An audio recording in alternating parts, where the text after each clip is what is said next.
సురేష్ గారు hi sir. Hello అండి. Thank you so much ఆఫీస్కి వచ్చినందుకు. ఇది యాక్చువల్లీ చాలా ముందుగానే జరగాలి ఇంటర్వ్యూ, కానీ మా కెమెరా వాళ్ళు ఫిల్మ్ ఫెస్టివల్కి వెళ్ళారు గోవాకి. So I was genuinely waiting వాళ్ళు వచ్చిన వెంటనే ఫస్ట్ ఇంటర్వ్యూ షూట్ పెట్టుకోవాలని.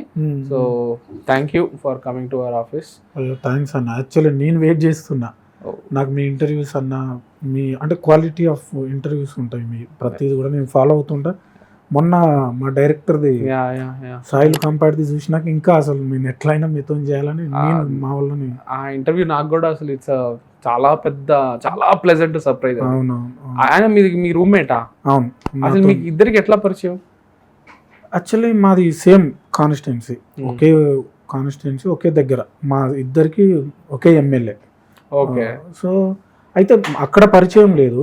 నేను ఇక్కడికి వచ్చి నా వర్క్లో నేనున్నా. మనోడు నాకు 2020 ఆ టైంలో నాకు రాజశేఖర్ అని నా క్లాస్మేట్ ఒకడు ఉండే.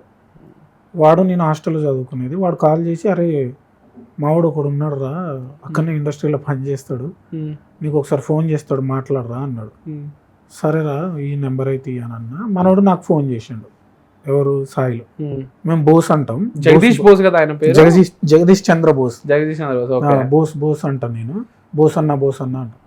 ఫోన్ అంటే పెద్ద ఆయన వయసులో నాకంటే చిన్నే, కానీ నేను జనరల్ అందరినీ అన్న అని పిలుస్తుంది. నేను మీకు ఇంటర్వ్యూస్ చూసినా వాటిలో కూడా అన్న అని అంటున్నాను. నేను అందరినీ చిన్న అన్న అంటాను. ఓకే. అయితే మనకి ఫోన్ చేసి, అన్న ఇట్లా మిమ్మల్ని కలవాలన్నా, నాకు ఇట్లా రాజశేఖర్ ఇచ్చిండు అని అంటే, సరే అన్న కలుద్దామన్నా. నేను ఆ టైంలో విరాటపురం అది చేస్తుండే. ఒక 1 month అట్లా కలవలేకపోయినాం. 1 month తర్వాత కలిసినాం. ఇంకా రెగ్యులర్గా ఏం లేదు కానీ అట్లా వీక్లీ వన్స్ అట్లా ఫోన్ చేసేది.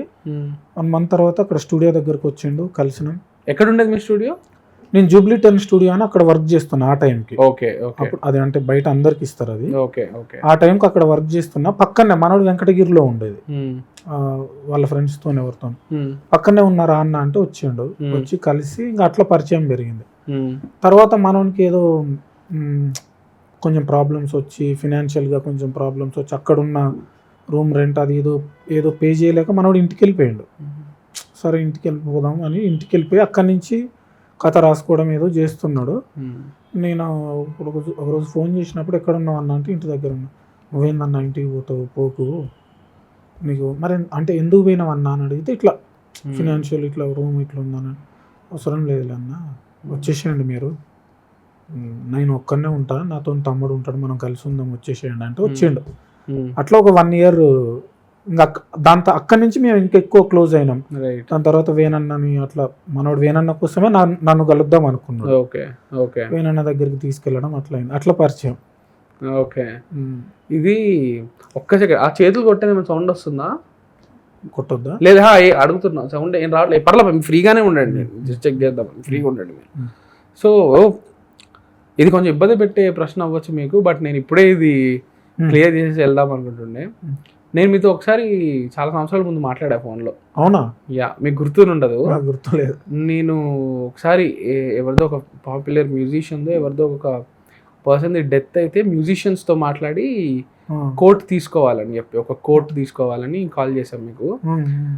మీరు ఏ జోన్లో ఉన్నారో అది నాకు అప్పుడు తెలీదు, సరిగ్గా రెస్పాన్స్ రాలేదు.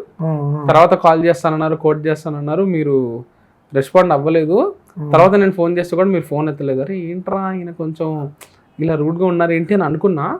కానీ దాని తర్వాత నాకు తెలిసింది మీరు అప్పుడు ఒక ఫేజ్లో, ఒక బ్యాడ్ ఫేజ్లో ఉండే. అది నేను ఏదో ఒక ఇంటర్వ్యూలో మీది చూసి, ఓకే సో ఆయనకు మనం కాల్ చేసినప్పుడు ఆయన మీరు చేసిన time it was a bad time and అప్పుడు మీరు ఆల్కహాలిజంతో యూఆర్ స్ట్రగ్లింగ్ విత్ ఇట్ అని చెప్పి, ఆ ఫేజ్ ని ఎలా ఓవర్కమ్ చేశారని చెప్పండి. నాకు స్ట్రగుల్ అయ్యింది, బాధపడింది, అది ఓకే, ఆ స్ట్రగుల్ అది ఓవర్కమ్ ఎలా చేశారని చెప్పండి. ఓవర్కమ్ అంటే అదండి, విరాటపురం అయిపోయినాక ఏమైందంటన్నా, విరాటపురం ఒక టైంలో నా చేతుల నుంచి వెళ్ళిపోవడం, మళ్ళీ నా చేతికి అంటే మళ్ళీ లేదు నువ్వే చేయాలనడం. ఆ విరాటపురం చేసే ప్రాసెస్లో అంటే మన దగ్గరకు వచ్చి మళ్ళీ వెళ్ళిపోయి మళ్ళీ మన దగ్గరకు వచ్చింది అంటే మన దగ్గర విషయం లేనిది రాదు, అదొక ఫస్ట్ థింగ్. సెకండ్ థింగ్ ఏంటంటే సాయి పల్లవి గారు నన్ను బాగా బిలీవ్ చేశారు. బాగా బిలీవ్ చేసి లేదు ఆయన చేసిన స్కోర్ బాగుంది అదే పెడదామని అన్నాక ఇంకా కొంచెం ఇది వచ్చింది. దాని తర్వాత మొత్తం వర్క్ అయిపోయి వర్క్ అంతా అయిపోయినాక ఫైనల్ మిక్స్ అయిపోయి ఎప్పుడైతే వేణన్న సాయి పల్లవి గారు ఒక డెసిషన్ తీసుకొని మ్యూజికే కావాలని పట్టుబట్టి నాతో మాట్లాడి నువ్వు నీ వర్కే బాగుంది, నువ్వే చేయి, నీకేమున్నా మేము చూసుకుంటామని వీళ్ళు చెప్పినాక, సాయి పల్లవి గారు చెప్పినాక నేను కూర్చొని చేసి ఫైనల్ మిక్స్ అయిపోయినాక సాయి పల్లవి గారు చూసి కాల్ చేసినారు. కాల్ చేసి అదే అసలు ఈ సినిమా రిలీజ్ అయినాక ఫస్ట్ పేరు వచ్చేది మీకు, ఆర్టిస్టులు కాదు నేను టెక్నీషియన్స్ చెప్తున్నా, ఫస్ట్ పేరు వచ్చేది మీకు, ఎక్స్ట్రాడినరీ వర్క్ చేసినారు, అసలు మీరు ఇంకా దీన్ని వదలొద్దు, స్ట్రాంగ్గా ఉండండి, వర్క్ చేసుకోండి, మిగతా అన్ని వదిలేయండి అని అన్నాక నేను అంటే ఆమె ఇంకెక్కువ చెప్పింది, నేను తక్కువ చెప్తున్నా. అరే అంత పెద్ద మనిషి స్టార్ ఆమె అప్పటికి, అంత పెద్ద మనిషి ఆల్ ఓవర్ ఇండియా తెలుసు, సౌత్ మొత్తం తెలుసు, అంత పెద్ద స్టార్ మన గురించి ఆలోచించి చెప్పిందంటే మనకు అక్కడ విషయం లేదు అంటే మన దగ్గర ఒక విషయం లేదు వాళ్ళు చెప్పరు. ఇంకోటి విరాటపరం అనేది బయటికి వెళ్ళి మళ్ళీ మన దగ్గరకు వచ్చిందంటే మనకాడ ఉందేదో, లేదు అంటే లేదు, అసలు ఎవరు పట్టించుకోరు కూడా, లైట్ తీసుకుంటారు. మీకు తెలుసు ఇండస్ట్రీలో ఎట్లుండవు. లేదు మనం దీన్ని మిస్ చేసుకోవద్దు, మనం ఎక్కడి నుంచి వచ్చినాం అంటే మనం ఏంది అంటే మన స్టేజ్ ఏంది, మనం ఎక్కడున్నాం ఇప్పుడు, మనం ఎవరితో మాట్లాడుతున్నాం, ఎవరితో కూర్చుంటున్నాం, అంటే ఎవరితో పని చేస్తున్నాం అనేది నాకు ఒక రియలైజేషన్ వచ్చింది.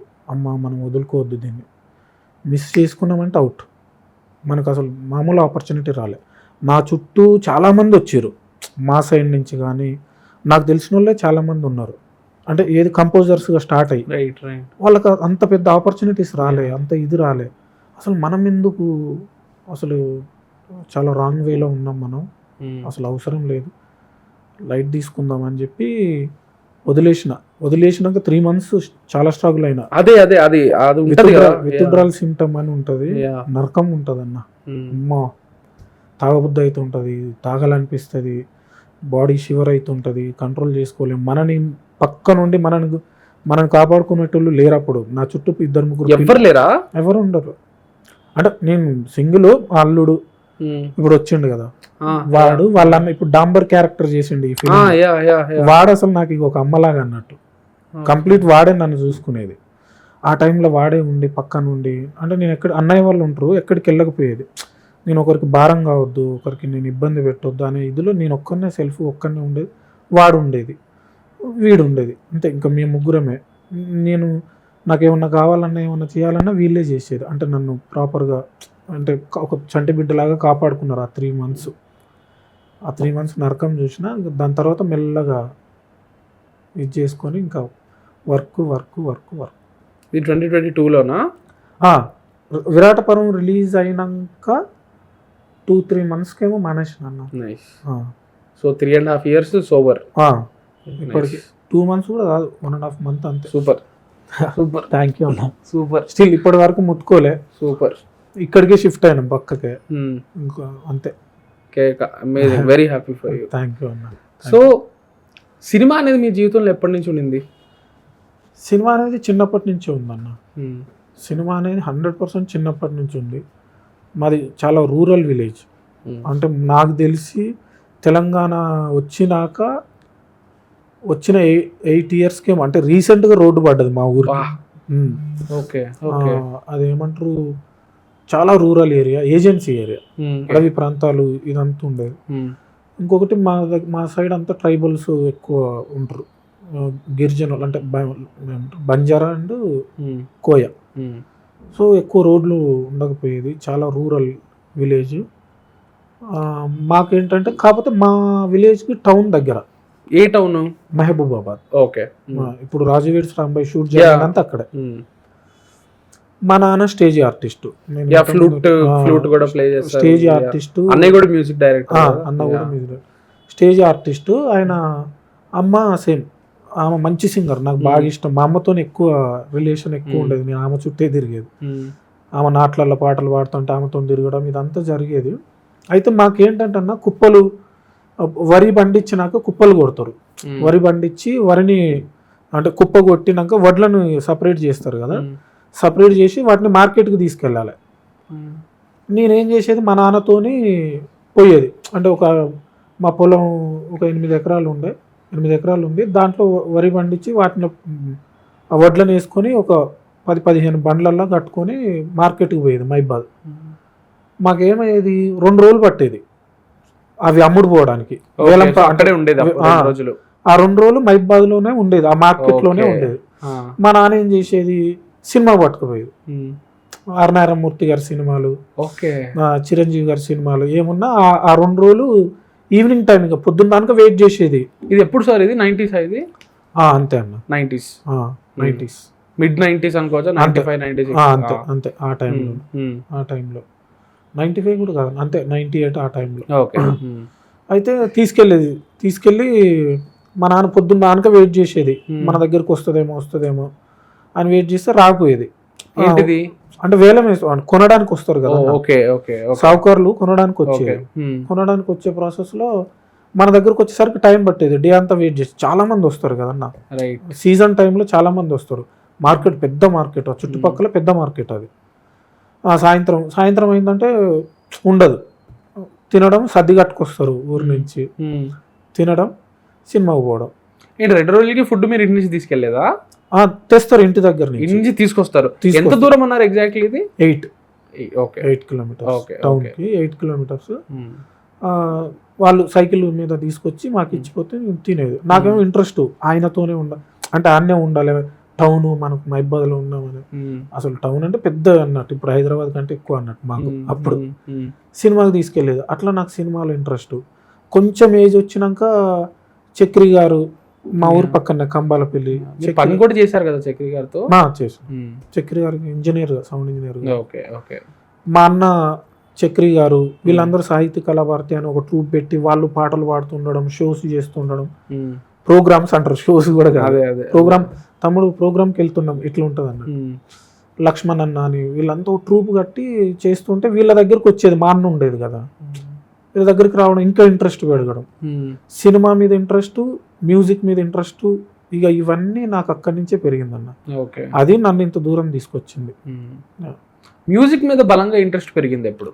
చక్రి గారు వీళ్ళంతా ఇండస్ట్రీకి వచ్చి ఈ సాహితీ కళాభారతి వీళ్ళతో తిరుగుతున్నప్పుడు వాళ్ళతోని నన్ను ఫస్ట్ టైం హైదరాబాద్ పట్టుకొచ్చింది చక్రి గారు. ఎప్పుడు?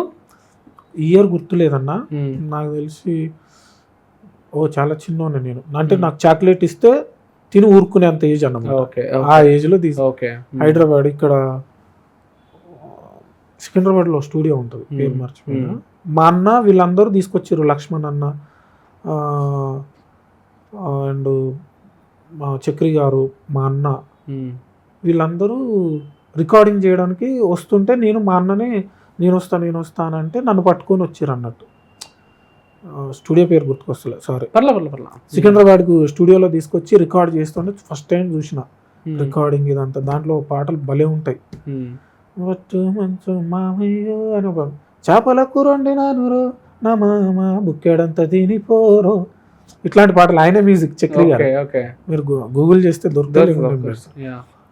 అట్లా నాకు వీళ్ళతో తిరగడం వల్ల మ్యూజిక్ మీద ఇంట్రెస్ట్ వచ్చిందన్న. ఇంట్రెస్ట్ వచ్చినాక ఇంకా నేను హాస్టల్లో 7th హాస్టల్కి వచ్చేసిన.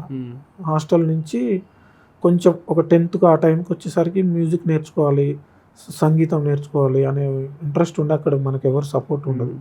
వరంగల్లో ఏదో మ్యూజిక్ కాలేజ్ ఉందట అని వచ్చి తెలుసుకొని వచ్చి అప్లై చేసి దాంట్లో జాయిన్ అయ్యి అప్ అండ్ డౌన్ చేస్తూ అట్లా నేర్చుకున్నా. నాకు కంప్లీట్ మ్యూజిక్ ఇంట్రెస్ట్ అనేది చిన్నప్పటి నుంచి అమ్మ నాన్నది ఉంది. తర్వాత నేను పెరిగిన వాతావరణం కూడా వీళ్ళ చుట్టే కదా. చక్రి గారు, మా అన్న నందన్ రాజు గారు, బోలేషావలి గారు, లక్ష్మణ్ అన్న, వీళ్ళ త్రూ పెరిగేది. ఇంకోటి ప్రజానాట్య మండలి అని ఒక దాంట్లో పనిచేసిన. ప్రజానాట్య మండలిలో మేము హాస్టల్లో ఉన్నప్పుడు ఈ ఏమంటారు PDSU, SFI వీళ్ళంతా మాకు హాస్టల్కి వచ్చేది. వాళ్ళతో కలిసి వెళ్ళినప్పుడు ధర్నాలు కాదులే అన్న, ప్రజానాట్య పాటలు పాడతాం, ప్రజానాట్య మండలి. వాళ్ళతో తిరగడం కూడా నాకు ప్లస్. అంటే నా చిన్నప్పటి నుంచి ఉందన్న మ్యూజిక్. తర్వాత ఇంకా ఇక్కడికి వచ్చి చేసుకున్నాం. కానీ సార్ తెలంగాణకి ఒక చాలా వైబ్రెంట్ కల్చర్ ఒకటి ఉంది కదా. లైక్ అది స్ట్రీట్ ప్లేస్ కానివ్వండి, అది స్టోరీ టెల్లింగ్ కానివ్వండి, మ్యూజిక్ కానివ్వండి, చాలా రోజుల వరకు అది అంతగా పోర్ట్రే అవ్వలేదు. అది ఇప్పుడు బాగా బయటికి రావడము. నేను నంబర్స్ చూస్తుంటా, తెలంగాణ ఇండిపెండెంట్ సింగిల్స్ వాళ్ళవి, అవి hundreds of millions లో ఉంటాయి. అది నాకు ఓ ఇంత పెద్ద కల్చర్ అనేది ఇక్కడ ఉందా, ఇంత మ్యాసివ్ ఆడియన్స్ దీనికి ఉన్నారా, ఐఎమ్ గ్లాడ్ ఇప్పుడు అది బయటకి వస్తుంది. లాస్ట్ ఒక 10 years లో ఈ కల్చర్ అనేది ఇది ఎంత ఇన్స్పైర్ చేసింది మిమ్మల్ని? మీ చుట్టూ మీరు చూసే culture, day to day life లో మన చుట్టూ ఉన్న ఆర్ట్స్ అండ్ కల్చర్ అనేది అది ఎంత ఇన్స్పిరేషన్ ని దాని నుంచి డిరైవ్ చేసుకున్నారు మీరు? యాక్చువల్లీ చిన్నప్పటి నుంచి తెలంగాణలో ఈ బతుకమ్మ అనేది అసలు భలే కల్చర్, అంటే అది భలే పండుగ అన్న. అదొక 10 రోజులు చేస్తారు. చిన్న బతుకమ్మ నుంచి పెద్ద బతుకమ్మ వరకు చేస్తారు. అంటే ఆ 9 days ఎవ్రీడే ఒక ఫెస్టివల్, పెద్ద ఫెస్టివల్. అంటే బతుకమ్మని తయారు చేసుడు. మేము చిన్నప్పటి నుంచి, అంటే మాకు సిస్టర్స్ లేరు కానీ మా పక్క ఇంట్లో వాళ్ళు ఉంటే వాళ్ళ కోసం మేము పొద్దున్నే లేచి పూలు తెంపుకొచ్చేది. పొద్దున్నే లేచిపోయి తంగేడు పూలు అని, గునుగు పూలు అని, ఇక అన్ని మోదుగు పూలు కాదు అవి పూలు ఉంటాయి, అల్లి పూలు పొద్దున్న లేచి తెంపుకొచ్చేది. అంటే ఈ కల్చర్ నాకు చిన్నప్పటి నుంచి అలవాటు అయిపోయింది. బతుకమ్మ అనే ఇది దాంట్లో ఎంత అద్భుతంగా ఉంటుందన్న, బతుకమ్మకు పోయేటప్పుడు పలహారం అని చేస్తారన్న. పలహారం కోసం పోయేది మేము, చిన్నపిల్లలం కదా. తయారు చేసి మొత్తం అయిపోయినాక వీళ్ళు బతుకమ్మలు పట్టుకొని పోతే మాకు ఆడికి పోయినాక బతుకమ్మ మొత్తం అయిపోయినాక పలహారం పంచుతారు. పలహారం అంటే పెసళ్ళు దంచి దాంట్లో ఇంత చక్కెర వేసి, అంటే ఒక స్వీట్ లాగా ఉంటుంది. ఒక్కొక్కరు ఒక్కొక్కలాగా పలహారం చేస్తారు. పలహారం అంటారు, అది పలహారం పెడతారని పోయి చిన్న తుపాకులు పెట్టి కాల్చుకుంటూ ఆడుకుంటా వాళ్ళు బతుకమ్మ ఆడుతుంటే మేము ఇటు పక్కన ఆడుకునేది. అది ఓన్లీ ఫీమేల్స్ ఆడుకునేది, ఇటు మీ పక్క మేము ఆడుకునేది. బతుకమ్మలు అయిపోయినాక మాకు అంటే నాకు చిన్నప్పటి నుంచి ఆ కల్చర్ నాకు ఇదైపోయింది. ఆ కల్చర్ నన్ను ఎంత దూరం తీసుకొచ్చిందంటే, నేను ఇండస్ట్రీకి వచ్చినాక, నేను యాజ్ ఏ ఇంజనీర్గా స్టార్ట్ అయ్యి చేస్తున్నప్పుడు, అంటే ఇది నేను ఎవరిని నొప్పించాలని చెప్పట్లే, బట్ నాకు అనిపించింది ఆ టైంకి నేను అందరూ కాదు, ఆ టైంలో ఒక 2-3 నన్ను కొంచెం మనసును హర్ట్ చేశారు. అప్పుడు ఆ టైంలో ఏదో సినిమా వచ్చిండాను, ఏంది అమ్మ ఈ డప్పులు ఎప్పుడు ఇట్నే ఉంటాయి పాటలు, అసలు ఏంది ఇవి అని ఒక 2 అని ఉండన్న ఆ టైంలో, నేను ఇంజనీర్గా ఉన్నప్పుడు. అలా అన్నారా ఏంటి ఇట్లానే ఉంది అని వాళ్ళు అట్లా అన్నారా? అన్నారా? ఓకే. మా తెలంగాణ డప్పు కొడతారు, ఆ గజ్జలు కట్టుకుంటారు, పాడతారు, శృతి ఉండదు, పతి ఉండదు, ఏందిరా నాయన మీ పాటలు అన్నట్టు అన్నారు. పక్కన అంటే నేను ఇంజనీరు, ఇటు కూర్చొని డిస్కస్ చేసుకుంటా ఉంటే నేను విన్నా, అమ్మ మన పాటలు, నేను చిన్నప్పటి నుంచి చిన్న పాటలు, దాన్ని కరెక్ట్గా అర్థం చేసుకుంటే చాలా అద్భుతంగా ఉంటుంది కదా, వీళ్ళకి తెలియదేమో నేను చెప్పేంత ఇది లేనప్పుడు. నాకు అప్పుడు పడ్డదన్న, పడి నేను ఏదైతే కల్చర్ చూసుకుంటూ వచ్చినా, మనం బతుకమ్మ అనే దానికి ఒక కొత్త సౌండ్ను మనం చేయాలి. నేను బేసిక్గా చిన్నప్పటి నుంచి రెహమాన్ ఫ్యాన్ అన్న. నేను రెహమాన్ గారి, నేను మా కుప్పలు కొట్టే దగ్గర, అంటే నేను డైవర్ట్ చేయట్లే, పాయింట్లోకి వస్తా, కుప్పలు కొడతారు. ఆ కుప్ప దగ్గర రోజు మేము కావలు పోతాం, మా తాతతో కావలు పోయేది. దాని తర్వాత కొన్ని రోజులకు కుప్ప కొడతారు. కుప్ప కొట్టినప్పుడు కూడా ఆడనే ఉంటాం, ఆడనే ఉండేది. అందరూ ఆడ మీకు అబ్బదాని సోకు చూసి వచ్చా దాని ఇట్లాంటి పాటలే ఉంటాయి. ఆడ ఒక పక్క డెక్కు పెట్టుకొని బంతి తిప్పుతూ ఉంటారు అన్నట్టు. డెక్కు పెట్టుకొని బంతి తిప్పుతుంటారు. బంతి బంతి అంటే మీకు కుప్ప కొట్టి దాంట్లో వేసినాక దానిపైన ఎడ్లు నడుస్తూ ఉంటాయి. ఒక 4-5 ఎడ్లు ఇట్లా కట్టి దాని మీద ఇట్లా తిప్పుతూ ఉంటారు. తిప్పుతూ ఉంటే ఏమవుతుంది అంటే, దానికి ఉన్న గింజలు ఎక్కడన్నా అక్కడక్కడ మిగులున్నా అవి ఇదైపోయి కిందికి వెళ్ళిపోతాయి. మళ్ళీ ఆ గడ్డి తీసేసినాక కింద వడ్లు ఉంటాయి, వాటిని తీసి అట్లా పక్క బంతి తిప్పుతారు అన్న. ఇక నైట్ అంతా కుప్ప కొట్టి బంతి తిప్పే ప్రాసెస్ లో నైటే కొడతారు ఎక్కువ. ఎందుకు? కుప్పలు డే అంతా ఎండు ఉండి చీదర పెడుతుంది, ఆ గడ్డి మీద పడి అంటే దురదొస్తుంది అని ఇబ్బంది పడుతుంది అని నైట్లో కొడతారు. అదట్టు ఈ కాలం చలికాలంలోనే ఉంటది ఎక్కువ. రాత్రంతా కొడతారా? నైట్ అంతా కొడతారు కుప్పలు. నైట్ అంతా ఈ పాటలు పెట్టుకొని వినేది. నేనేమో అవి ఎంజాయ్ చేసేది. కాదన్న ఒక బాబాయ్ వెంకన్న బాబాయ్, కాదు బాబాయ్ వెంకన్న బాబాయ్, మనం రెహమాన్ పాటలు విందాం, లేకుంటే ఇళయరాజా గారి పాటలు విందాం, ఈ ఊకి వింటారు కదా బాబాయ్ అని మేము మా ఫ్రెండ్స్ మేము సీడీలో తెచ్చి పెడితే ఆడ కుప్పల దగ్గర పెట్టుకొని వినేది. ఒక్క సెకండ్, వాళ్ళు ఏమేమి పాటలు వినేది? అదే జనరల్ గా ఆ పాటలు ఏంటో చెప్పండి. ఇదే మన రాజ్కోటి గారి పాటలు, చిరంజీవి గారి పాటలు, మెయిన్ స్ట్రీమ్ సాంగ్స్ అండ్ ఇవి ఉద్యమ గీతాలు. ఓకే. ఉద్యమ గీతాలు కూడా ఉంటుంది. మన నారాయణమూర్తి గారి పాటలు మేజర్. ఓకే. అవి ఇవి రెండు ఉంటాయి, కానీ ఉద్యమ గీతాలు ఎక్కువ ఉండేవి ఆ టైంలో. కొంతమంది ఒక్కొక్క టేస్ట్ అన్న. అప్పట్లో కూడా ప్రైవేట్ పాటలు చేసేది ఉద్యమం మీద. ఇప్పుడు ఆ టైంలో మా దగ్గర కాశన పెళ్ళి అడవుల్లో కనుమూసినారా అట్లాంటి పాటలు ఉండేవి, అవి వినేది. నేనేమో రెహమాన్ పాటలు వినేది, రెహమాన్ గారు ఇళయరాజా గారి పాటలు, అవి మస్తు ఇంట్రెస్ట్ నాకు. కానీ నాకు ఎందుకు మరి తెలియదు, అట్లా అలవాటు అయింది.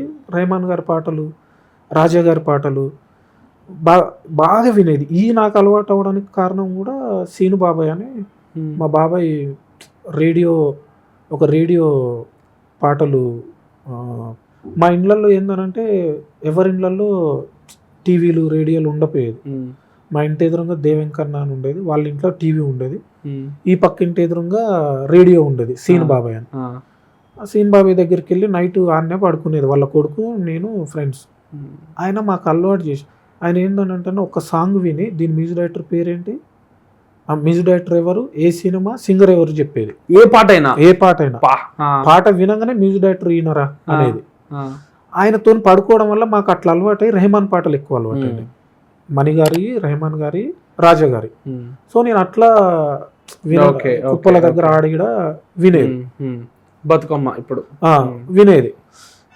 సో నాకు ఈ సౌండ్ పైన కొంచెం నాకు ఇంట్రెస్ట్ పెరిగింది అప్పుడే. నేనేం చేసిన, లేదు మన పాటలు ఖచ్చితంగా సౌండ్ చేయాలి, కొత్తగా చేయాలి. నేను ఇక్కడికి వచ్చినాక కూడా ఎక్కువ హ్యారీ జయరాజ్ గారు, రెహమాను, ఆ టైంకి యువన్ గారు, వీళ్ళ పాటలు బాగినేది అప్పుడు. ఆ సౌండ్ కానీ కొత్తగా చెప్పేది. ఇది 2000s కాదు, నేను ఇక్కడికి వచ్చేసిన అప్పటికి. 2000s కదా, 2010. ఓకే, 10 కాదు 12 ఆ టైంలో. లేదు అని చెప్పి చెయ్యాలి ఎట్లనైనా అని చెప్పి బతుకమ్మ పాట చేసిన అన్న. బతుకమ్మ పాట కాదు, తెలంగాణ ఒక పాట చేయాలి మనం అని చెప్పి బిఫోర్ తెలంగాణ అనౌన్స్మెంట్, నన్ను గన్న తల్లి నా జన్మభూమి, నిన్ను మించి దైవం మాకున్నదేమి అని ఒక పాట. ఆ పాటను కొత్త సౌండ్ చేసిన అన్న. ఇంకో 2 లైన్లు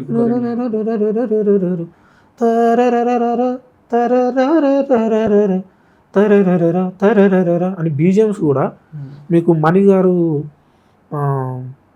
ఇంద్ర సినిమాలో వర్షం సాంగ్ ఒకటి ఉంటుంది, నాకు బాగా గల్లు గల్లు మని సిరిము వల్లు. ఆ పాట స్టైల్లో దీన్ని అసలు కోరసులు పెట్టి ఒక చిన్న ఆతృత ఉంటుంది, ఇన్స్పిరేషన్ లాంటిది. అది చేసిన అన్న ఆ పాట. అసలు ఆర్కెస్ట్రేషన్ అసలు పిచ్చి లేపిన, అంటే నాకు మస్తు నచ్చింది. అది మిట్టపల్లి సురేందర్ అన్న రాశాడు. నేను ఆ ట్యూన్ చేస్తున్నప్పుడు నేను స్టూడియోలో ఉండి ట్యూన్ చేస్తున్నా, సౌండ్ పెట్టి పాడి వింటున్నా. నేను సడన్గా వచ్చి ఏం చేస్తున్నావు రా అని అంటే, అన్న ఇట్లా తెలంగాణ కోసం పాట చేయాలన్నా మనం, నాకు పడ్డది, ఈ పాట చేద్దామన్నా, ట్యూన్ చేస్తున్నానంటే ఏది వినిపిరా అన్నాడు. ఆయన విన్నాడు, విని అప్పటి వరకు అట్లా వినలే ఆయన ట్యూన్. ఇప్పుడు పొద్దున లేచి కోరుకుందామా ఇట్లుంటది జనరల్, అంటే దాంట్లో పెయిన్ ఇట్లుంటది. నేను ఏం చేసినా కొంచెం యూత్ కనెక్ట్ అయ్యేలాగా, క్లాసీగా చేసిన, అందరికి కనెక్ట్ అయ్యేలాగా చేసిన.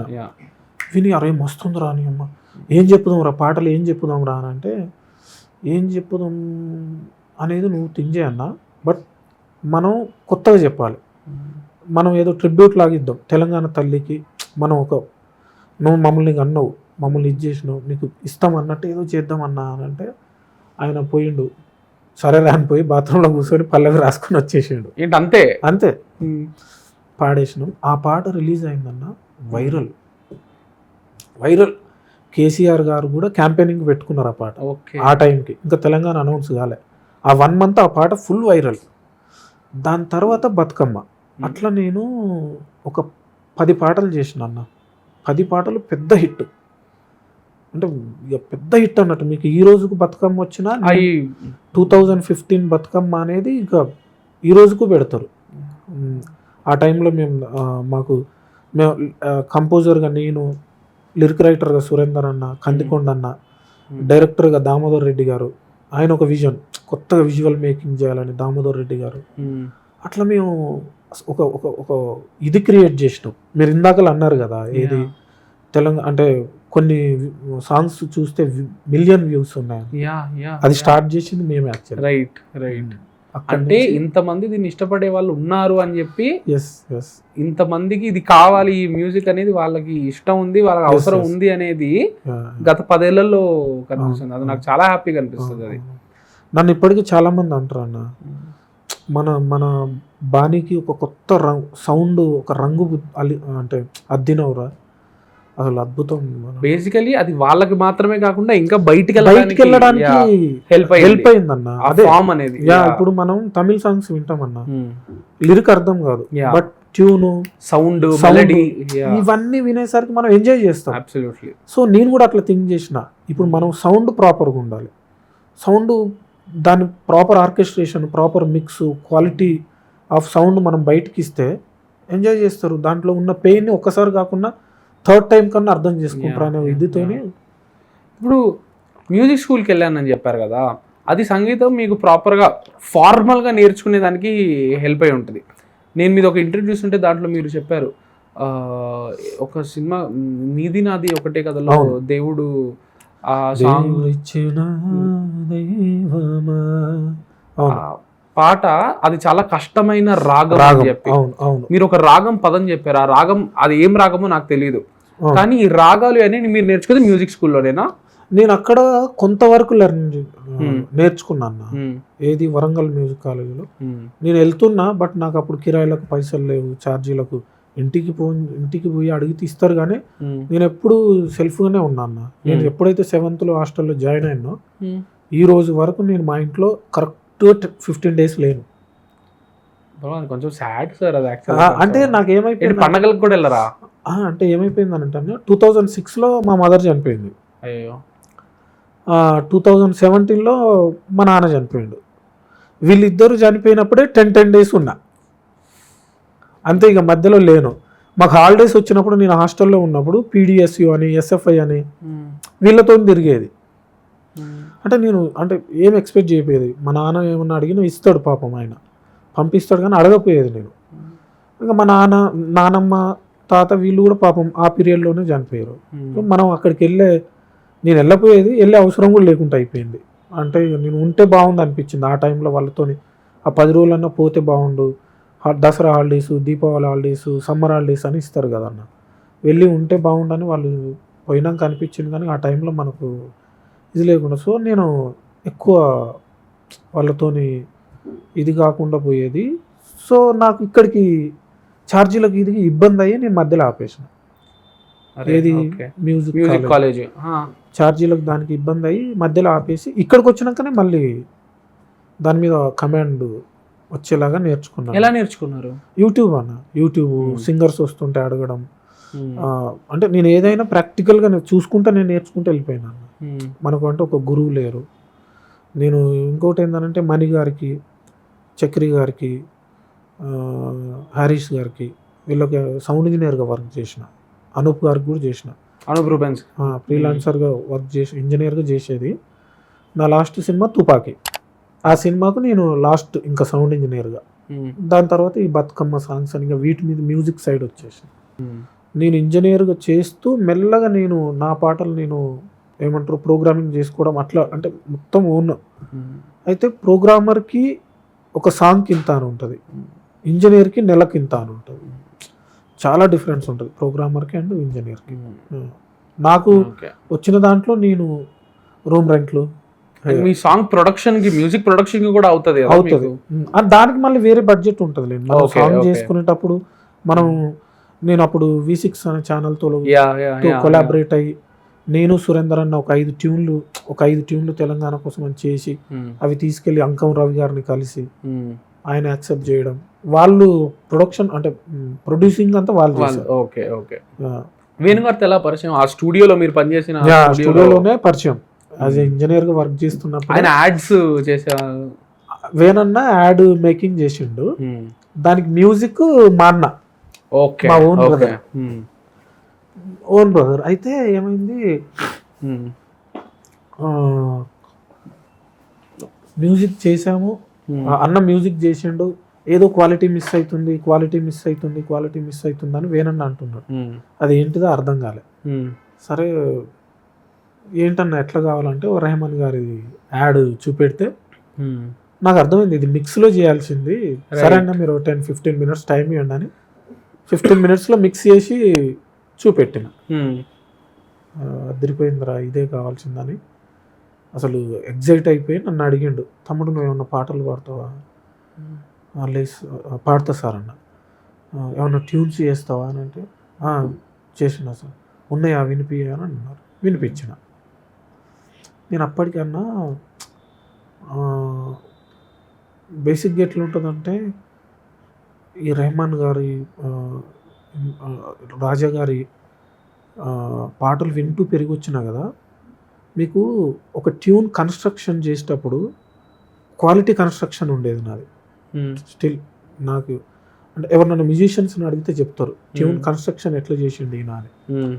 ఇప్పుడు అలా అలా నువ్వు ఒక్కటయ్యే రోజే వస్తే రోజే బ్యూటీ, రోజే అనేది బ్యూటీ. నేను అట్లా నాకు ఆ ట్యూన్ కన్స్ట్రక్షన్ క్వాలిటీ కన్స్ట్రక్షన్ చేసేదన్నా నేను. అంటే ఎక్కడ పడుతుంది ఎక్కడ లేస్తుంది అనా? మీకు రెహమాన్ గారి పాట విన్నప్పుడు ఒక స్టాండర్డ్ ఉంటుంది. నేనంటే పేరు మెన్షన్ చేద్దామని చేయట్లేదు ఎవరి, కానీ మీకు సడన్ గా స్టాండర్డ్ వేరేలేండి, అది వేరే, అది తెలిసిపోద్ది. కొత్తగా వచ్చి కన్స్ట్రక్ట్ చేసేటోడు, కొత్తగా నేర్చుకునేటోడు చేసేటప్పుడు ఒక కన్స్ట్రక్షన్ ఉంటుంది. సో రెహమాన్ గారికి దీనికి చాలా తేడా ఉంటుంది కదా. నేను అక్కడ ఆలోచించేది ఓకే ఓకే రెహమాన్ గారి స్టాండర్డ్ లో థింక్ చేసి అట్లా కంపోజ్ చేసుకునేది. ఆ కన్స్ట్రక్షన్ అనేది ఏంటి, ఎక్కడ లేస్తుంది ఎక్కడ పడుతుంది అన్న నోట్స్ కన్స్ట్రక్షన్ అంతే, అలాంటిదే అనుకోండి. దాన్ని నేను ప్రాపర్ గా చేసి మెలడీ ఉండేది మేజర్. ఓకే ఓకే మేజర్ నేను ఐటమ్ సాంగ్ చేసినా మెలడీ ఉంటుంది, మెలడీ మిస్ కాకుండా చేసేది. ఇప్పుడు మిక్కీ జే మేయర్ గారు ఒక సినిమాలో item song first time Shekhar Kammula గారు ఒక ఐటమ్ సాంగ్ చేసి రాజశేఖర లీడర్ లో మీకు దాంట్లో మెలడీ ఉంటుంది. రైట్, మీరు అసలు విజువల్ తీసేసి వింటే ఐటమ్ సాంగ్ అనిపించదు.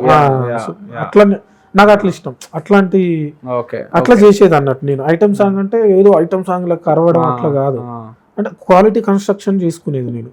అవి విని ఆయన అరే భలే ఉందరా అని చెప్పి నేను సిచ్యువేషన్ చెప్తే చెయ్యి, చేస్తే నువ్వు నా సినిమాకి ఇంకా నువ్వే అని అది వినిపించిండు. ఒక రిఫరెన్స్ లాగా వినిపించి మలయాళంది వినిపిస్తే అమ్మా అసలు ఇది టిపికల్గా ఉంది, మనం హ్యాండిల్ చేయగలమా లేదా అని భయపడ్డా. బట్ మనం ఇంత చేసుకున్నాం అని నేను అది శుభపంక్తు అసలు ఆ పాట విన్నాక ఇది ఏ రాగం అని తెలుసుకొని శుభపంక్తు వరాలి రాగం అని తెలిసినాక ఆ రాగా బేస్డ్ మొత్తం పాటలు వినడం, ట్యూన్స్ వినడం. ఎంఎస్ సుబ్బలక్ష్మి గారు కూడా ఒక దాంట్లో ఒక దగ్గర పాడున్నారు ఈ శుభపంక్తు వరాలి రాగం. అట్లా నేను కొన్ని రీసెర్చ్ చేసి విని బాగా అడాప్ట్ చేసుకొని ఆ రాగాన్ని ఒక టూ days ఏమో అట్లా టైం తీసుకొని చేసుకొని దాన్ని నేను ట్యూన్గా కన్స్ట్రక్ట్ చేసి మన శ్రీకర్ అగస్త్య ఉన్నాడు కదా, మనోడు నేను స్టార్టింగ్ నుంచి తెలుసు. రా బ్రో అంటే వచ్చిండు మనోడు, అన్న అన్న అని పిలుస్తాను నేను. మనం అన్న ఏడున్నావు అని అంటే అన్న ఒక ట్యూన్ పాడాలన్నా రండి అని అన్నని పిలిచి యాజ్ ఇట్ ఈస్ ట్యూన్ అన్న వాయిస్లో, అన్నది కొంచెం ఏమంటారు కొంచెం బేస్ ఉండి బాగుంటుంది, సాలిడ్ ఉంటుంది, ఇట్లా రౌండ్ ఉంటుంది. అన్న పాడన్న రౌండ్ ఉండడం అంటే ఎట్లా బోల్డ్ అంటే మీకు ఎట్లా చెప్పాలి, తిన్నుకు కాకుండా కొంచెం ఓకే సాలిడ్గా ఉంటుంది వాయిస్. అంటే మ్యూజిషియన్స్ వాడే టర్మ్స్ అంతే. సో మంచిగా ఉంటుంది. అన్న పాడిండు, పాడి తీసుకెళ్ళి వినిపిస్తే ఓకే, సింగిల్ ఇదిలో ఓకే అయిపోయి అక్కడి నుంచి సినిమా అక్కడి నుంచి సినిమా స్టార్ట్ అయింది. ఇప్పుడు ప్రతి మనిషి లైఫ్లోనూ కొన్ని ఫేజెస్ ఉంటాయి. లైక్ నాకు ఇక్కడి నుంచి లైక్ నా జీవితం తీసుకుంటే ఓకే, నేను ఇంజనీరింగ్ చదివేదాకా జీవితం ఒక ఫేజ్, దాని తర్వాత ఉద్యోగం చేసేటప్పుడు ఇంకో ఫేజ్కి వెళ్ళింది. నేను ఆ ఉద్యోగం వదిలేసి ఫిల్మ్ జర్నలిజంలోకి వద్దాం అనుకున్నప్పుడు ఇంకో ఫేజ్కి వెళ్ళింది. ఫస్ట్ కంపెనీ వదిలేసి సెకండ్ కంపెనీకి వెళ్ళినప్పుడు ఇంకో ఫేజ్, అట్లా సెకండ్ కంపెనీ వదిలేసి థర్డ్ ఫోర్త్ కంపెనీ మారినప్పుడు మనం అప్గ్రేడ్ అవుతున్నాము. జీవితం అనేది ఫేజులు మారుతూ ఉన్నాయి అనేది. అట్లా మీరు మీ లైఫ్ని వెనక్కి తిరిగి చూసుకుంటే ఆ ఫేజులు మీరు ఎట్లా డిస్క్రైబ్ చేస్తారు? ఏవేవి ఇంపార్టెంట్ స్టెప్స్ అనిపించినాయి మీకు? నాకు అది మేజర్ అదే అన్న, విరాటపురం తర్వాత సాయి పల్లవి గారు చెప్పిన స్టెప్ అయితే మేజర్. బట్ విరాటపురం దాకా రావడానికి కూడా అది కూడా ఒక గ్రాఫే కదా. అవును అవును, విరాట పర్వంతో స్టార్ట్ అవ్వలేదు కదా. అవునవును, ఫస్ట్ ఆ బతుకమ్మ సాంగ్ అనేది ఒకటి ఉంది, అవును, తర్వాత నీది నాది ఒకటే కదా. అట్లా మీ లైఫ్ మారుతుంది, అరే మన లైఫ్ మారుతుంది ఇప్పుడు అని మీకు అనిపించిన సందర్భాలు ఏంటి అని? అట్లా అనుకుంటే అసలు నేను సినిమా ఇండస్ట్రీకి వెళ్ళాలనే ఒక ఆలోచన వచ్చి ట్రైన్ ఎక్కడమే, అక్కడి నుంచే ట్రైన్ ఎక్కడమే నేను అనిపించి మైబాద్లో ట్రైన్ ఎక్కడమే ఫస్ట్ మేజర్ స్టెప్ అన్న. ఆ నుంచి వచ్చి నన్ను స్టూడియోలో కొంచెం అంటే నేను వెళ్ళే ఛాన్స్ లేకున్నా కానీ నేను హైదరాబాద్ని వదిలేసి వెళ్ళకుండా నేను అదే మీ ఆఫీస్ బాయ్ గా పనిచేశారు. రాత్రులు వాళ్ళు పడుకుని ఉన్నప్పుడు వెళ్ళి దొంగచాటుకి వెళ్ళి మ్యూజిక్ నేర్చుకునే. ఏం నేర్చుకునేది అంటే నాకు ఫస్ట్ సిస్టమ్ ఎట్లా ఆన్ చేయడం కూడా తెలియదు. మనకు అక్కడ ఉన్న పరిస్థితులకు అసలు సిస్టమ్ అంటే పెద్ద గొప్ప, అది ఎట్లా ఆన్ చేయాలో కూడా తెలియదు. నేను హైదరాబాద్కి వచ్చి అదే ఫస్ట్ స్టెప్ ట్రైన్ ఎక్కడం, సెకండ్ స్టెప్ నన్ను స్టూడియో అన్న నేను వస్తా అన్నా అంటే ఇప్పుడు వద్దులేరా కొంచెం బ్రదర్ స్టూడియో కదా. బ్రదర్ అంటే అన్నది కూడా అన్న మొత్తం డబ్బులు పెట్టింది కాదన్న, పార్ట్నర్స్ మేజర్ ఉన్నారు. ఒక విధంగా చెప్పాలంటే అన్నకు కూడా దాంట్లో వాళ్ళు ఒక అవకాశం ఇచ్చినట్టే. సో నేను ఇప్పుడు వద్దులేరా అని అన్న చెప్తుంటే నేను మళ్ళీ ఇంటి వెనకకి వెళ్ళి ఏదో పని చేసుకుందామని వెళ్ళకుంటే ఇక్కడే హైదరాబాద్లో ఉండి సుతార్ పని చేసిన అన్న. నేను బిల్డింగ్ కన్స్ట్రక్ట్ చేస్తున్నప్పుడు ఒక తాప మేస్త్రి కడుతుంటే కింద సిమెంట్ కలిపి పైకి ఎత్తుకెళ్తుంటారుగా, ఇప్పుడేమో మిషన్ వచ్చి పైకి అప్పుడు అట్లా కాదు, కూలి పని అన్నట్టు. దాన్ని ఇట్లా తట్టలు వేస్తే దాన్ని ఎత్తుకొని నెత్తి మీద పెట్టుకొని తీసుకెళ్ళి ఇవ్వాలి. ఆ పని చేసిన కింద నుంచి పైకి ఎత్తుకుంటూ పోవాలి. ఆ సుతార్ పని చేసిన. కొత్తగా కన్స్ట్రక్షన్ అయినాక ఈ ఏమంటారు పెయింట్ వేసి లప్పం పెడతారు. లప్పం పెట్టినాక పేపర్ కొడతారు. ఈ లప్పంకి ఇది లప్పమే, ఇది దీనికి లప్పం పెట్టినాక పేపర్ కొడతారు. ఆ పేపర్ కొట్టే పని చేసిన. ఏమంటారు సాక్షి పేపర్ ప్రమోటర్గా చేసిన. అంటే ఇది కూడా ఒక మేజర్ స్టెప్పే. నేను మళ్ళీ ఇంటికి వెళ్ళి ఏదో పని చేసుకుందాం అని కాకుండా మా అన్న పిలుస్తారు ఇక్కడ ఏదో చేద్దాం మనం అని చెప్పి ఇక్కడ ఉన్నా చూడండి, అది సెకండ్ మేజర్ స్టెప్. వెళ్ళిపోకుండా గివ్ అప్ చేయకుండా ఎన్ని రోజులు నడుచుంటది ఆ ఫేజ్? 1.5 years 2 years ఈ పనులు చేసుకుంటూ. సో నేను అట్లా పని చేసుకుంటూ వెనక్కి వెళ్ళలే, ఇక్కడనే ఉన్నా, పిలుస్తారు. బట్ మ్యూజిక్ నా ఎండ్ గోల్, సినిమానే నా ఎండ్ గోల్. అది ఉంది, అది పక్కా ఉంది. ఇక అదొక ప్రాసెస్. అక్కడి నుంచి వచ్చినాక మళ్ళీ అన్న దగ్గరకు వచ్చి అన్న నేను ఉంటానంటే పక్కన వాళ్ళు వద్దు అని చెప్పడం.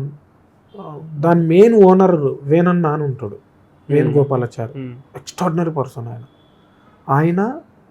ఈ మా అన్నకు ఇంకా చుట్టుపక్కల కొంతమందికి వీళ్ళు ఎక్కడి నుంచి వచ్చారు కష్టపడుతున్నారని ఆయన స్టూడియో పెట్టిండు మేజర్గా, ఉండండి చేసుకోండి. మిగతా పార్ట్నర్స్ నన్ను అవాయిడ్ చేశారు. మేజర్ ఆయనే, దాంట్లో పార్ట్నర్స్ అంటే ఎవరు లేరు. అందరం అక్కడికి పని చేసుకోవడానికి వచ్చిన వాళ్ళే. కానీ ఇంకా కొంచెం ఏదో జరిగి నన్ను వద్దు ఇప్పుడు ఉన్న పరిస్థితులు మన ఖర్చులు ఎక్కువ అవుతాయి అని చెప్తే నేను అప్పుడు ఆఫీస్ బాయ్, లాస్ట్ ఇంటర్వ్యూలో కూడా చెప్పాను, ఆఫీస్ బాయ్ మానేస్తే నేను ఆ ప్లేస్లో రీప్లేస్గా జాయిన్ అయినా. అదే ఏదో ఒకసారి ఏదో సమ్మర్లోనే ఎప్పుడో ఏసీ వేసుకుని ఒక రూమ్లో పడుకుంటే కూడా తిట్టిరు, నువ్వు ఏసీ ఎందుకు వేసుకున్నావు అని చెప్పి తిడితే వచ్చి ఇంకా బయట హాల్లో పడుకోవడం. నైట్లో ఆ ఇంజనీర్ గారి విష్ణు గారు అని ఉంటారు, సార్ నాకు కొంచెం వర్క్ నేర్పండి సార్, నేను వర్క్ ఫస్ట్ పియానో నేర్చుకుందామని వచ్చినాను. పియానో నేర్చుకుందామని వస్తే పాపం మా అన్న పరిస్థితి కూడా అప్పుడు బాగాలే. చూద్దాం లేరా మెల్లగా నేర్పిస్తా, నువ్వైతే మెల్లగా ఇక్కడ ఆఫీస్ బాయ్ ఉండి ఇది ఎట్లా నేర్చుకుంటావు చూసుకో ఇక అని అన్నారు. సరే అని చెప్పి నేను ఆయన కాళ్ళు, ఆయన కర్రీస్ వండి పెట్టుడు, మంచిగా వండుతా కూరలు వండి పెట్టి ఆయనకు దగ్గర అయ్యి వర్క్ నేర్చుకోవడం స్టార్ట్ చేసిన. నైట్లు ఆయన అట్లా సోఫాలో పడుకొని వెళ్ళరా, వెళ్ళి కింద బటన్ ఉంటుంది నొక్కు అనేది విష్ణు గారు. వెళ్ళి సార్ నాకు కనబడతలేదు సార్ బటన్ ఎక్కడ. అప్పుడు మ్యాక్ ఇదన్నా మ్యాక్ ప్రో పెద్దది ఇట్లా బాక్స్ లాగా CPU, పెద్ద CPU, అది ఫుల్ వైట్ ఉంటుంది, అన్ని బొక్కలు ఉంటుంది. దాంట్లో బటన్ తెలియపోయేది. సార్ ఎక్కడ ఉంది సార్ నాకు తెలియట్లేదు అని ఒక 3 days అడిగినాక 3 days తర్వాత వచ్చి ఇదిరా బటన్ అని చెప్పాడు. అట్లా నేర్చుకొని ఆన్ చేసి పొద్దున్నే లేచి తుడవడం, స్టూడియో ఊక్కోవడం, ఇక కాఫీలు ఇవ్వడం, ఇదే నా పని. లోపలికి రానియరు అసలు ఆఫీస్ బాయ్లోనే, అప్పుడు లోపలికి రానియపోయేది. ఈయనకు నేను దగ్గర అవ్వడం వల్ల మంచిగా చెయ్యి మసాజ్ చేయడం, ఈ చెయ్యి పని చేయదు, కర్రీస్ వండి పెట్టడం, వీటి వల్ల కొంచెం అరే వీడు బాగా నేర్చుకోవాలని ఇది ఉంది అని చెప్పి నువ్వు రా, క్లయింట్స్ ఉన్నప్పుడు లోపలికి రాకు, నేను ఒక్కరిని మిక్సింగ్ చేస్తున్నప్పుడు లోపలికి రా అని చెప్పాను. క్లయింట్స్ ఉన్నప్పుడు బయటను కూర్చునేది, లేనప్పుడు వెళ్ళి చూస్తూ ఉండేది. చూడడమే, ఏదైనా డౌట్ వస్తే అడగడానికి కూడా భయం అయ్యేది. చూసి నైట్లు పోయి లాక్ తీసి ఆన్ చేసి వాళ్ళకి తెలియకుండా మళ్ళీ దానికి ఏమన్నా అయితే పెద్ద నష్టంగా, బట్ చాలా కేర్ఫుల్గా హ్యాండిల్ చేసి ఆన్ చేసి మళ్ళీ ఆఫ్ చేసి. అసలు విషయం ఏంటంటే ఆన్ చేసుకోవడం నేర్చుకున్నా, ఆన్ చేయడం వచ్చు, ఆఫ్ చేయడం రాదు. అసలు ఆ రోజు హైలైట్ జోక్ అన్న, అంటే ఇప్పుడు జోక్ కానీ అప్పుడైతే భయం కదా, పిచ్చి భయం నాకు. ఆఫ్ చేయడం రాదు, ఫస్ట్ టైం ఆన్ చేయడం నేర్చుకున్నా, ఆఫ్ చేయడం అడగలే, ఎట్లా ఆఫ్ చేయాలో తెలియదు. మార్నింగ్ వాళ్ళు వచ్చేంత వరకు ఇంకా అది అట్లనే ఆన్లో ఉంది, ఏసీ ఆన్ చేసి పెట్టిన. నా అదృష్టం ఏంటంటే ఫస్ట్ విష్ణు గారు వచ్చారు, ఇంజనీర్. ఆయన రావడం వల్ల సార్ ఇట్లా అని చెప్తే మనిషివారా నువ్వు అని చెప్పి ఇది ఆఫ్ చేయడం ఇట్లా అని చెప్పి ఆఫ్, అంటే ఇంకా అట్లా నేర్చుకున్నా అన్న. దాని నుంచి మెల్లగా అక్కడ నేను గివప్ చేయకపోవడం కూడా అదొక స్టెప్. నేను ఆ రోజు ఆయన అట్లా అన్నాడు ఇట్లా అన్నాడు అని ఏదో నేను తీసుకొని బయటికి వెళ్ళిపోయి ఎక్కడికో పోతే ఉండకపో. దాని నుంచి వేనన్న నేను ఆ మిక్స్ చేయడం, వేనన్న నన్ను అడగడం, నేను వినిపించడం, దాని ముందు నేను కొన్ని ట్యూన్లు చేసుకోవడం, వినిపించడం. ఇన్ని రోజులు బట్టి ఉంటుంది ఈ మిక్సింగ్ ఇదంతా మీకు ఒక గ్రాస్ప్ రావడానికి? అన్న నేను చాలా స్పీడ్గా నేర్చుకున్నా అన్న. సౌండ్ ఇంజనీర్ అనేది చాలా స్పీడ్గా నేర్చుకున్నా. 3 to 6 months మధ్యలోనే దాని స్టూడియోకి ఇది అయిపోయాను అంతే. అసలు ఇంజనీర్ అయిపోయినా నేను ఆ స్టూడియోకి. ఎక్కడైతే నేను ఆఫీస్ బాయ్ అక్కడ 6 months ఇంజనీర్ అయిపోయినా. ఈ సినిమా తీస్తే ఇవన్నీ బయోపిక్ తీస్తే ఇవన్నీ ప్రాపర్ మాస్ సీన్లు ఇవన్నీ. అవును, ఇంజనీర్ అయిపోయినా. నాకు శాలరీ వద్దు ఏమొద్దు, నేను పని చేస్తా ఇడా అని అక్కడనే పని చేసిన. 2 years పని చేసిన. శాలరీ తీసుకున్నారా? తీసుకోలే, తీసుకుని ఉండొచ్చుగా. వద్దని చెప్పిన. నాకు అంటే వాళ్ళకి తెలియాలి, అరే వీనికి మనం స్టార్టింగ్లో మనం ఇది చేసినామా, అరే మనం కొంచెం పుష్ చేస్తే ఇంకా బాగుండేదేమో అని వాళ్ళకి తెలియాలి అని చెప్పి నేనేం తీసుకోలేదు. దట్టు ఇంకా వేనన్న చాలా మంచోడు, అన్నది వికారాబాద్, ఎక్స్ట్రాడినరీ కళాకారులు అంటే చాలా పుష్ చేస్తాడు. నేను ఆయన దగ్గర శాలరీ ఇప్పుడు అదే కదా నాకు, నేను ఆ సీట్లో కూర్చోవడానికి కారణం ఆ సీటు ఆ స్టూడియోనే. మనం అక్కడ ఏం తీసుకుంటాం, అక్కడి నుంచే నేను మ్యూజిక్ డైరెక్టర్గా స్టార్ట్ అయినా. ఇంకా నేనేం అడగలే. సో అదొక స్టెప్. దాని తర్వాత మళ్ళీ సినిమా వచ్చినాక సినిమాని నిలబెట్టడం, నేను ఒక మంచి వర్కర్ అని ప్రూవ్ చేసుకోవడం అనేది ఇంకా పెద్ద స్టెప్. ఇది నీది నాదొకే కథ అసలు ఎక్స్ట్రాడినరీ వర్క్ అన్నది. నాకైతే మస్తు ఇష్టం. ఎండింగ్ సాంగ్ ఆయన పెట్టినప్పుడు ఇట్లా ఆ గ్లాసెస్ తీసి పెట్టినప్పుడు ఆవిడ పాడుతుంటే అది సినిమా మొత్తానికి ఒక అందాన్ని ఇస్తుంది. సినిమా మొత్తం తాత్పర్యం అంతా పాటలో ఉంటుంది. దాని తర్వాత విష్ణు గారు నాకు లైన్ గా 4 films ఇచ్చాడు. మా అబ్బాయి అప్పట్లో కూడా ఉండేవాడు బ్యాక్గ్రౌండ్ స్కోర్. అప్పట్లో ఉన్నాడు బ్యాక్గ్రౌండ్ స్కోర్. మా అబ్బాయి, తిప్పరమిసం, నీది నాదొక, ఈ 4 films. అక్కడి వరకు అదొక స్టెప్. అంటే ఇంకా వచ్చి అయినాక ఓ సినిమా ప్రూవ్ చేసుకున్నాక ఇక దాని నెక్స్ట్ విరాటపురం ఆ టైంలో ఇక పెద్ద స్టెప్, అది మామూలు స్టెప్ కాదన్న. అది నేను ఇప్పుడు ఇంత కష్టపడ్డది అంతా పొయ్యి ఉండేది కదా, కొలాప్స్ అసలు. ఎందుకంటే మనం వినున్నాం అట్లాంటి కథలు, కలర్ చూస్తున్నాం, అట్లా అవునవును లైఫ్ డిస్ట్రాయ్ అయిపోయింది.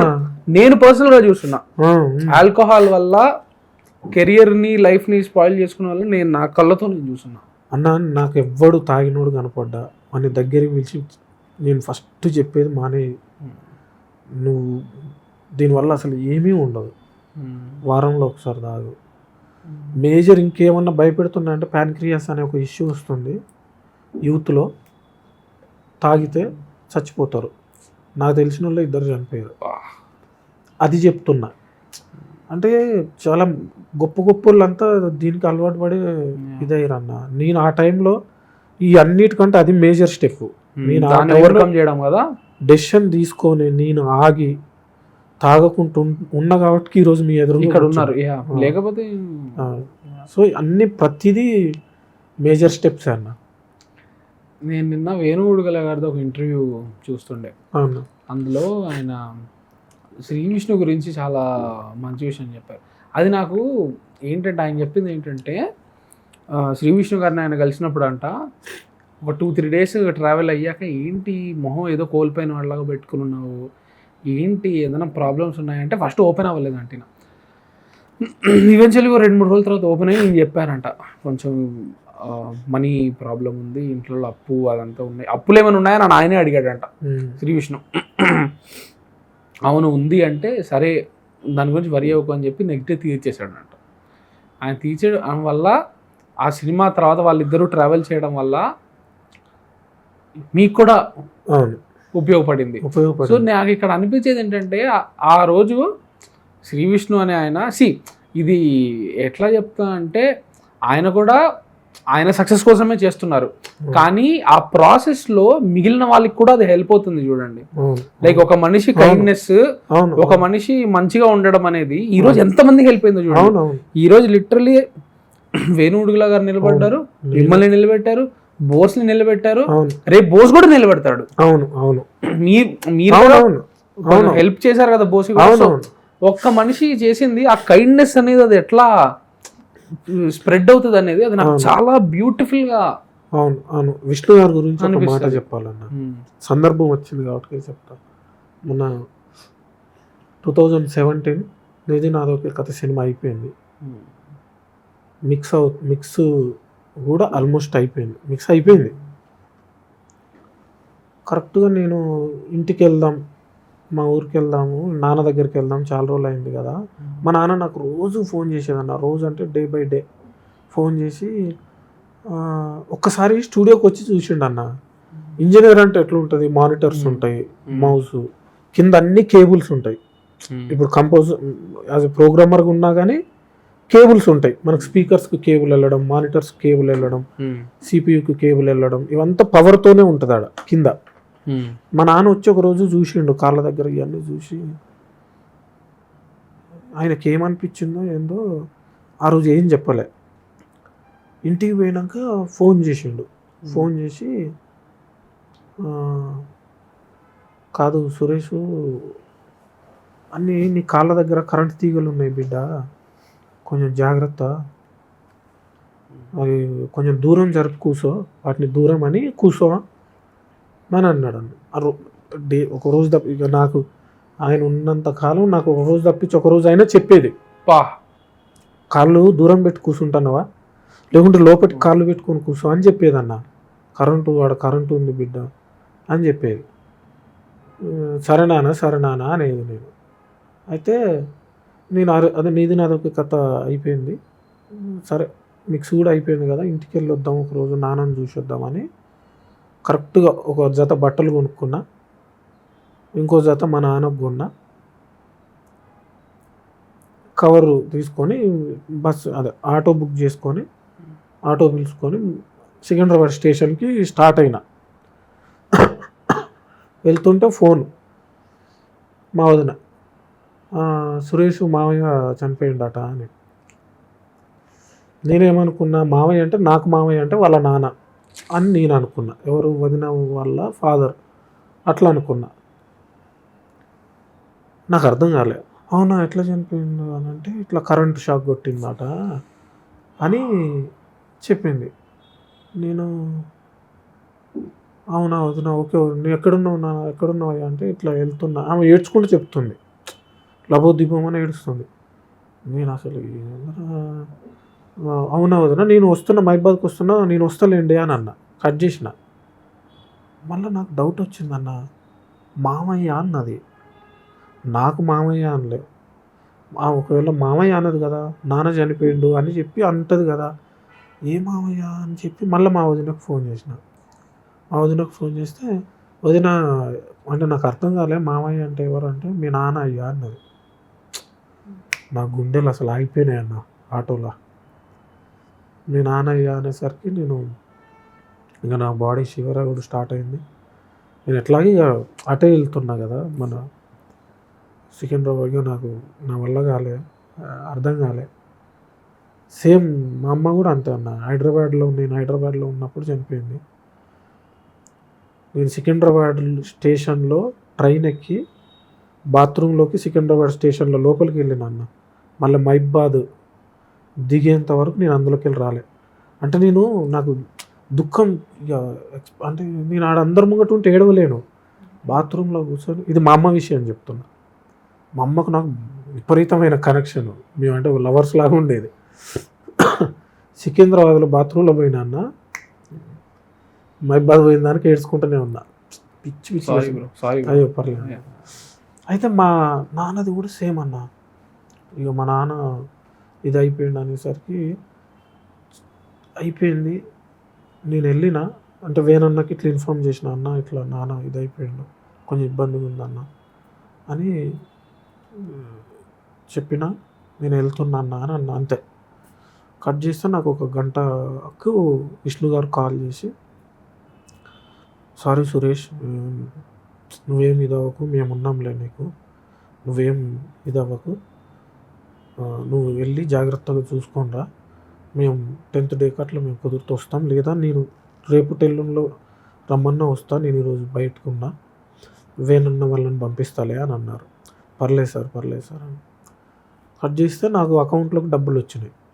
ఆ టైంలో ఎక్స్పెక్ట్ చేయని డబ్బులు, అంటే ఆ టైంకి పెద్ద అమౌంట్ అది అకౌంట్లో పడ్డది. చూస్తే ప్రొడక్షన్ నుంచి వచ్చి ఉన్నాయి డబ్బులు అకౌంట్కి. నాకు డౌట్ వచ్చి వేనన్న కాల్ చేస్తే వేనన్న ఎత్తలే. విష్ణు గారికి కాల్ చేసిన, సార్ ఇట్లా మనీ పడ్డాయి, ఉంచుకో, ఇంకేమన్నా అవసరం ఉన్నా ఫోన్ చేయి, పెట్టుకోవాలన్నారు. నాకైతే ఇప్పుడు ఇవన్నీ ఒక ఎత్తు అయితే, మా నాన్నది అయిపోయింది, దహనం అయిపోయింది, మొత్తం అయిపోయింది. వేనన్న వాళ్ళు వచ్చిర్రు పాపం, దినంకి వచ్చిర్రు. మంగ్లీకి నాకు మంచి అటాచ్మెంట్ ఉంటుంది అన్న. నాకు సొంత చెల్లెలాగా నాకు మంగ్లీ దామోదర్ గారు, ఇక టీం అంతా వచ్చారు. మొత్తం అయిపోయింది. నేను కట్ చేస్తే సినిమా నీది నాది ఒకే కథ సినిమా మళ్ళీ చిన్న చిన్న కరెక్షన్స్ ఏవో ఉన్నాయంటే సినిమా ఇది చేసుకొని చూస్తుంటే బొబ్బిలి శంభయ్య గారికి నివాళులు అర్పిస్తూ అని మా నాన్న ఫోటో పేరుంది స్టార్టింగ్లో. రైట్. నేను అది చూసి అసలు ఘోరంగా అసలు షాక్ అయినా. అన్న ఏంటన్నా ఇది అని అంటే, మేము డిస్కస్ చేసినాంరా, విష్ణు గారు లేదు వేయండి, మన సినిమా టైం జరుగుతున్నప్పుడు కదా చనిపోయింది, వేయండి ఫోటో వేసి ఆయనకు నివాళులు అర్పిస్తూ అని వేయండి అని చెప్తే, నాకు అసలు విష్ణు గారు చాలా మంచివాడు అన్న. ఆయన ఇప్పుడు నిజం చెప్పాలంటే మీరు ఇందాకలు అన్నట్టు వేనన్నకు విష్ణు గారు అవకాశం ఇవ్వడం, వేనన్న మాకు అవకాశం ఇవ్వడం అంటే ఒక చెట్టు ఆడ మా అందరికి ఒక ఇది అంటే విష్ణు గారు ఇండైరెక్ట్గా డైరెక్ట్గా వేనన్న. సో నాకు విష్ణు గారు అంటే చాలా అభిమానం, చాలా ఇష్టం కూడా. అంటే అది ఎవరు చేస్తారన్న, అట్లా చెయ్యరు కదా. నాకు ఆ టైంలో అసలు విష్ణు గారితో భలే ఉండేది. నాకు అంటే మీ ఇద్దరం మంచి ఇదిగా ఉండేది, బాగా ఇష్టం నాకు విష్ణు గారు.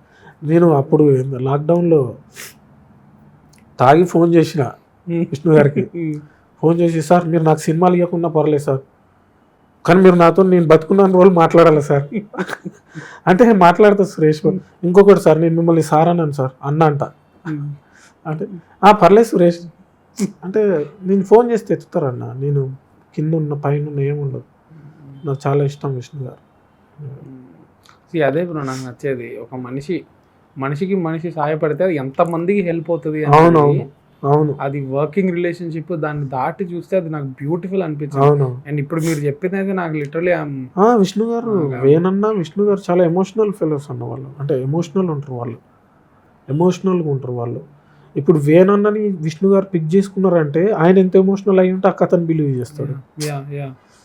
మనకు స్టార్టింగ్ డేస్లో మీరు విష్ణు గారు తీసిన సినిమాలు చూస్తే చాలా మెచ్యూర్గా ఉంటాయి.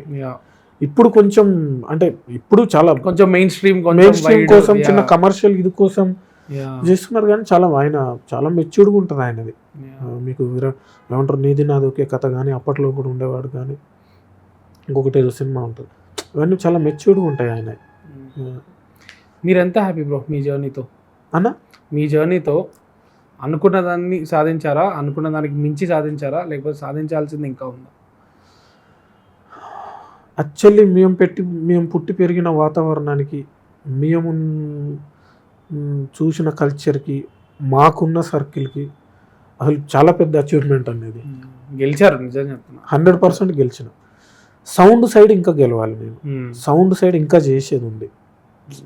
అంటే నా బ్రెయిన్లో వేరే ఉందన్న నేను ఎట్లాంటి సౌండ్ ఒక ప్రాపర్ కమర్షియల్ సినిమా ఇప్పుడు విక్రమ్ సినిమాకి అనిరుద్ధ్ గారికి అట్లాంటి సౌండ్ చేయాలని ఉంది. అంటే quality of music quality of sound చేయాలని ఉంది విత్ సోల్ ఎక్కడా మిస్ కాకుండా సినిమా సోల్ మన దగ్గర ఆ కథ ఏది వస్తుందో ఆ కథలో ఉన్న సోల్ని మిస్ కాకుండా దాన్ని మనం క్వాలిటీ ఆఫ్ సౌండ్తో ఎట్లా మనం ఇప్పుడు మన సౌండ్ ఇంటర్నేషనల్గా వినపడాలి సోల్ పోకుండా. ఇప్పుడు మీకు ట్యూన్ అందని ఆకాశం దించావయ్యా మా కోసం కాలాలు దారే తరనే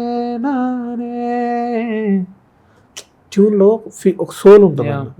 దాని ఆర్కెస్ట్రేషన్ మనం ఒక ఆర్కెస్ట్రాలు వైలెన్స్ పెట్టి అంటే అంత గ్రాండ్గా అంత పెద్దగా చేయాలని ఉంది. మీకు సైరత్ ఫిలిం కూడా చూడండి సౌండ్ ఎట్లుంటుంది ఆ సౌండ్ చేయాలని ఉంది. ఇంటర్నేషనల్ మార్కెట్లోకి వెళ్ళగలిగి అంటే మన సౌండ్ తెలుగులో ఉండే ఆ సోలు మట్టితనం ఇండియన్ మన నార్త్ సైడ్ మేజర్ నేను చెప్పి దానికి ఒక ఇంటర్నేషనల్ సౌండ్ ఇప్పుడు ప్యాకేజింగ్ అది చేసి చూపెట్టాలని ఉంది.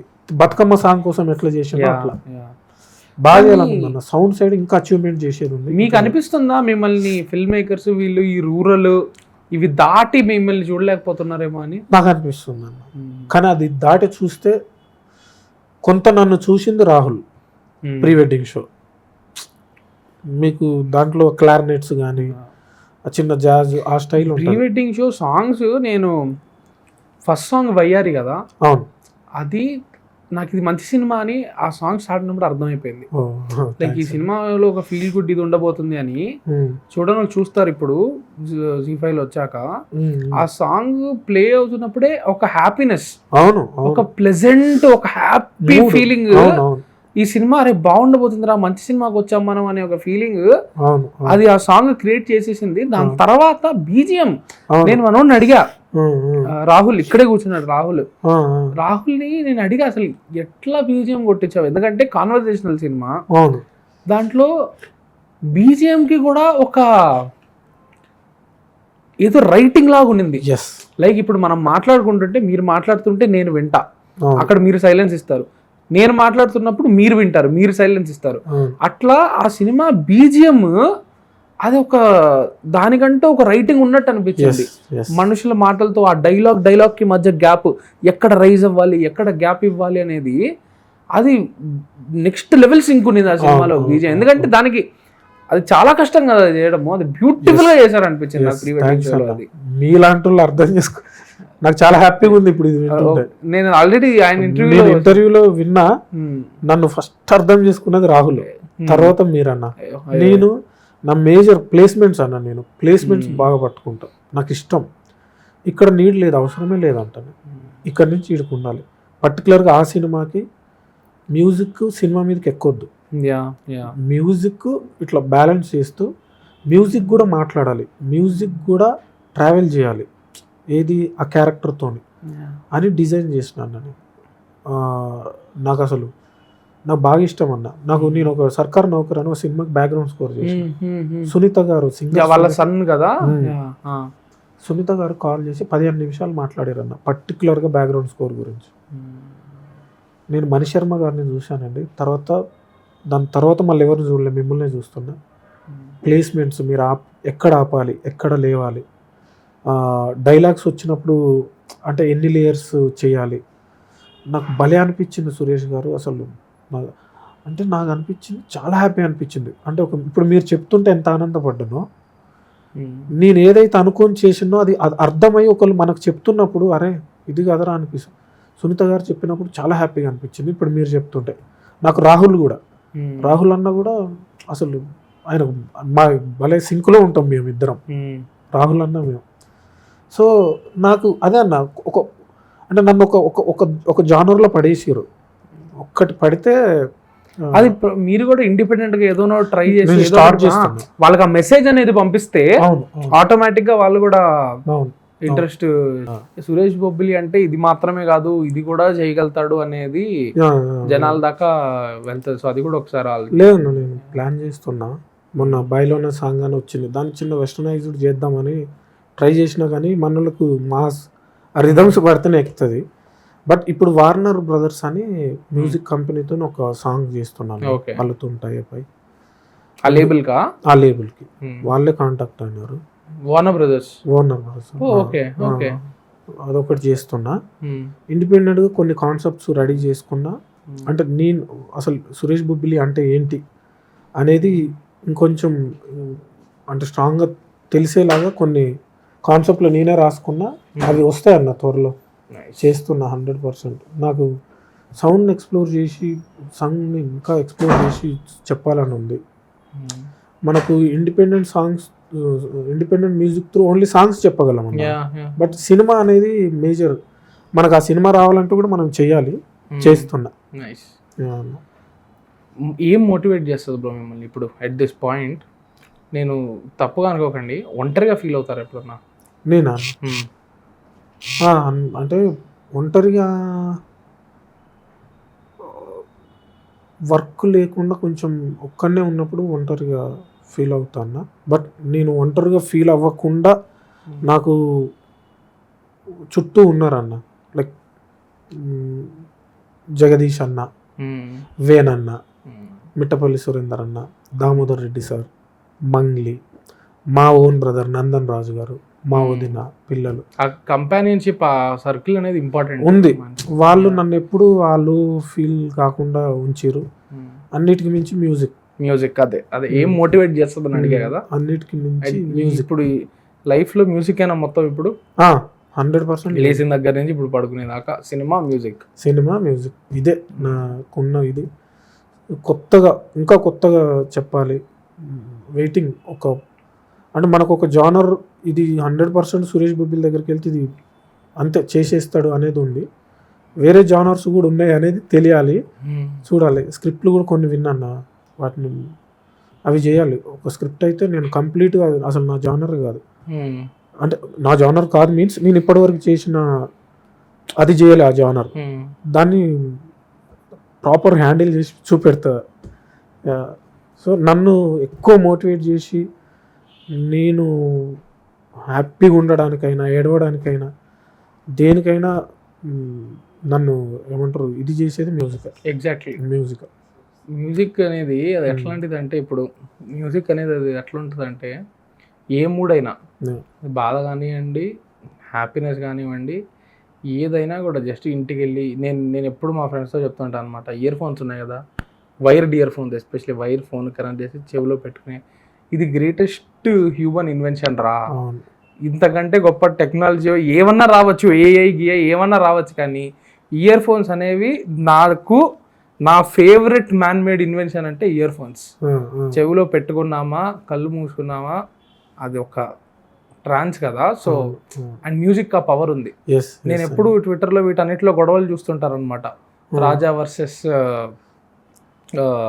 ఏఆర్ రెహమాన్, తమన్ బెటరా అనిరుద్ధ్ బెటరా, నాకు ఇవన్నీ అసలు మ్యాటరే కాదు.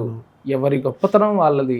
ఆ పాట, ఆ మ్యూజిక్ ఉన్న పవర్ వేరు. అవును, అది మనకు కలిగించే ఎక్స్పీరియన్స్, అది ఇచ్చే ఫీలింగ్ అనేది ప్రతి సాంగ్ ఒక్కొక్కరిని ఎలా టచ్ చేస్తుందో మనకు తెలియదు. So every music is important. And మీరు కూడా అటువంటి ఇంపాక్ట్ చేసే మ్యూజిక్ క్రియేట్ చేస్తూ ఉంటూ మీరు కూడా కొత్తగా ఏవైతే ఎక్స్ప్లోర్ చేద్దాం అనుకుంటున్నారో అవి కూడా చేయడానికి మీకు ఆపర్చునిటీస్ రావాలని కోరుకుంటూ, ఇప్పటిదాకా మీరు యాక్చువల్లీ మీ జర్నీ ఇది actually very important journey. I'm pretty sure మీరు కూడా ప్రిటీ షూర్ నాకు ఖచ్చితంగా తెలిసింది. ఒక చక్రి గారు ఎలా అయితే మిమ్మల్ని ఇన్స్పైర్ చేశారో అలానే మీకు తెలుసో తెలియకుండానో మిమ్మల్ని చూసి కూడా మీ ఊర్లో వాళ్ళు కానివ్వండి వాళ్ళందరూ ఇన్స్పైర్ అవుతూ ఉంటారు మీ జర్నీ అనేది. So I'm pretty sure that's happening.